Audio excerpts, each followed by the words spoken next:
the early 5th century BCE, the mighty Achaemenid Empire of Persia, under the leadership of Darius I, was at the height of its power. This vast empire stretched across Asia, Africa, and parts of Europe. As Darius expanded his territory, he turned his gaze toward mainland Europe. Persia had already conquered Thrace and Macedonia, edging closer to the lands of Greece. However, Darius's ambitions extended beyond mere conquest. He sought to dominate Athens and the rest of Greece.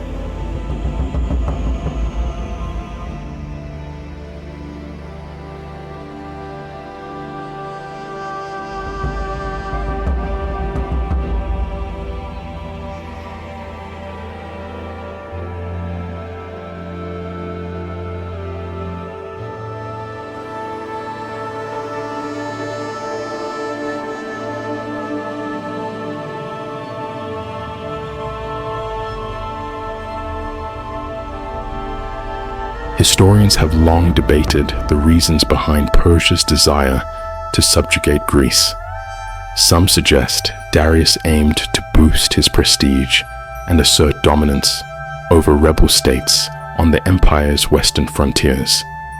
Others believe he sought to eliminate Greece as a potential threat rather than to exploit its limited wealth or resources.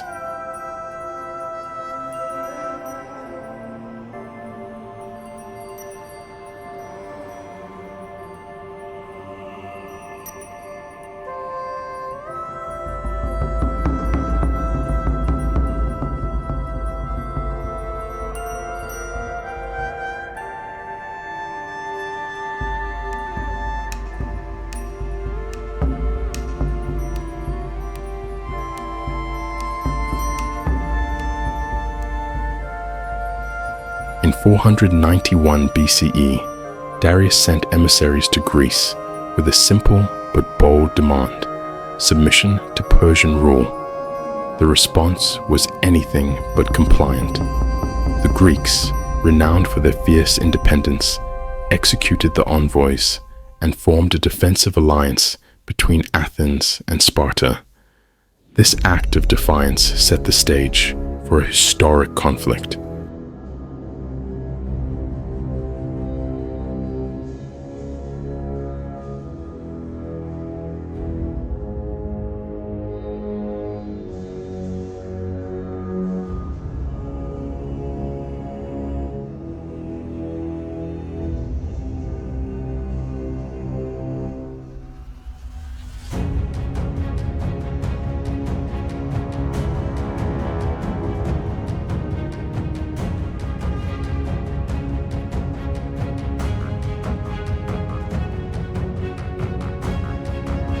Darius responded with overwhelming force, deploying a naval armada of 600 ships and 25,000 soldiers to subdue the Cyclades and Euboea, bringing his forces perilously close to mainland Greece.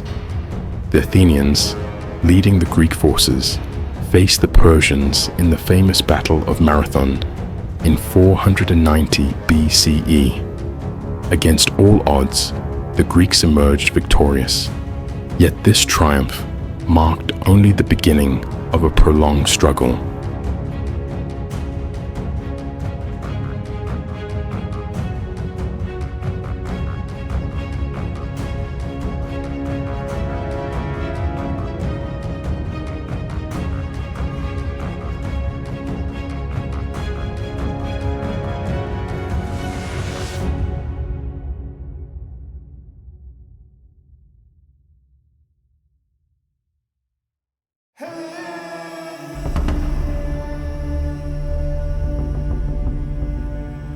The death of Darius in 486 BCE brought a new figure to power, his son, Xerxes I. Unlike his father, Xerxes was determined to finish what Darius had begun. He launched one of the most ambitious military campaigns in ancient history, meticulously preparing for an invasion of Greece. Xerxes oversaw the construction of a canal through the Chalkidike Peninsula and two massive pontoon bridges across the Hellespont, ensuring the smooth movement of his colossal army.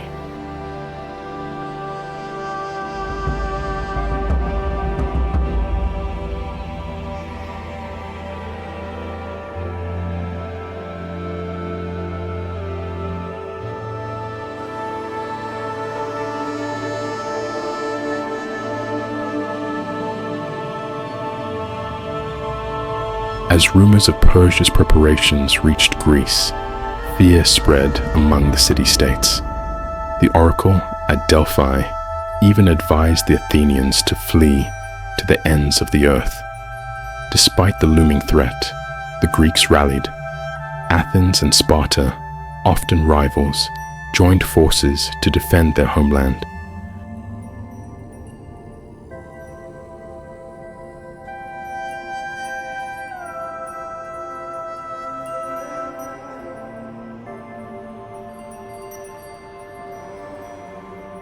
Initially, a contingent of 10,000 Greek hoplites attempted to block the Persian advance at the Vale of Tempe near Mount Olympus.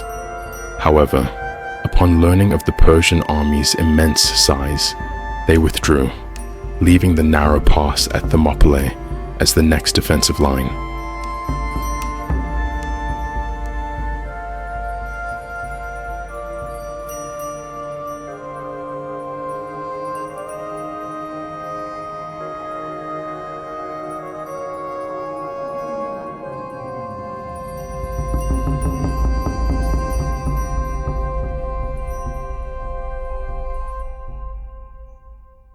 Thermopylae, a narrow coastal pass, provided the Greeks with a strategic advantage. The terrain nullified the Persians' numerical superiority, forcing them into a bottleneck where their vast army could not deploy effectively. Still, assembling a defensive force was fraught with challenges. Religious festivals, such as the Karnaia in Sparta and the Olympic Games, delayed the mobilization of Greek troops. As a result, only 6,000 to 7,000 soldiers, including 300 elite Spartan warriors led by King Leonidas, were sent to defend Thermopylae.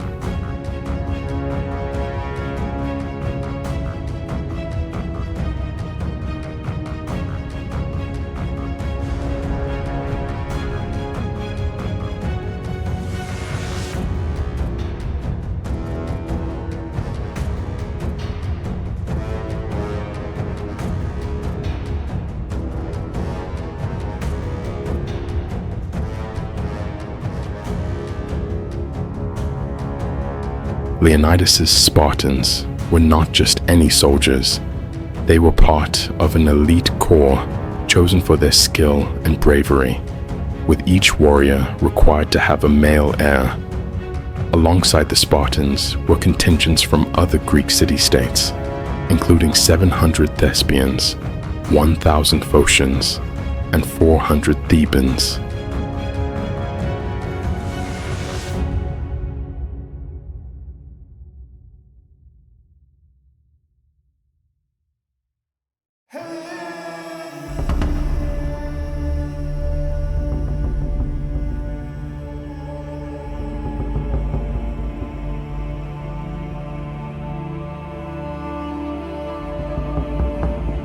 Meanwhile, the Greek navy, commanded by Themistocles, positioned itself off the coast of Artemisium to prevent the Persian fleet from advancing south. Over 300 triremes, sleek warships designed for speed and ramming, formed the naval line of defense.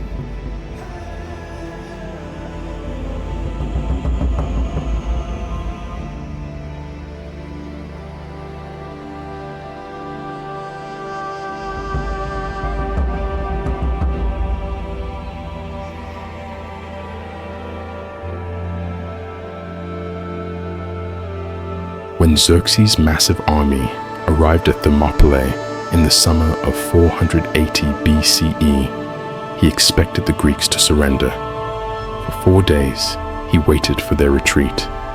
But Leonidas and his men stood firm, resolute in their defiance. On the 5th day, Xerxes launched his assault.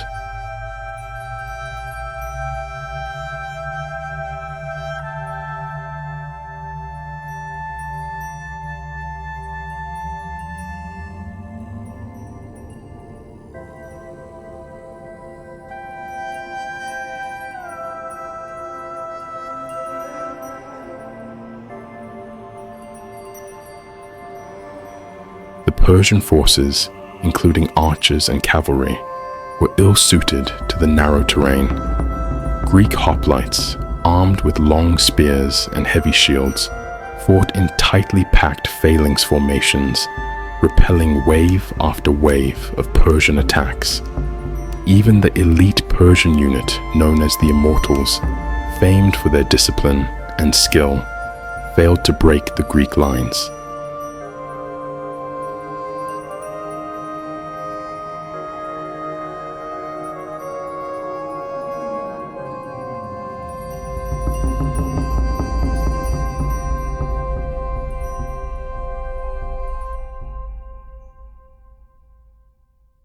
The Greeks held their ground for 2 days, inflicting heavy casualties on the Persians.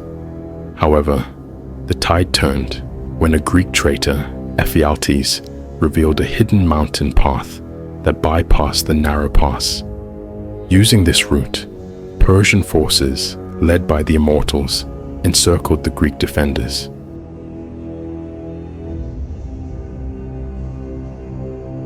Faced with imminent defeat, Leonidas dismissed most of the Greek forces, choosing to remain with his 300 Spartans and a small contingent of Thespians and Thebans. The final stand was a heroic act of sacrifice, intended to delay the Persian advance and inspire the Greek resistance.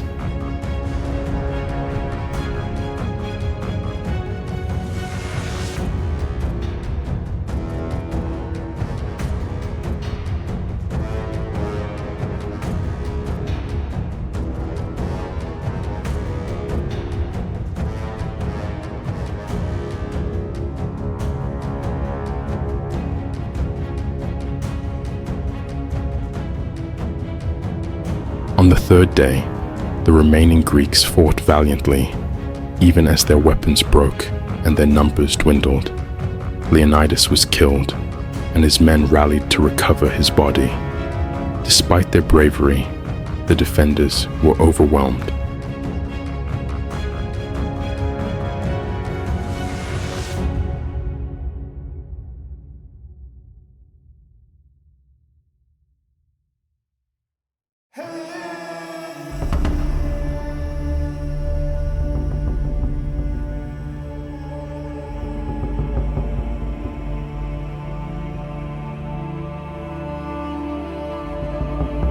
Though Thermopylae fell, the battle became a symbol of courage and unity. The sacrifice of Leonidas and his men inspired the Greek city-states to continue their fight against Persia. In the months that followed, the Greek navy achieved a decisive victory at the Battle of Salamis, forcing Xerxes to retreat. The following year, the Greeks secured their freedom with a final victory at the Battle of Plataea.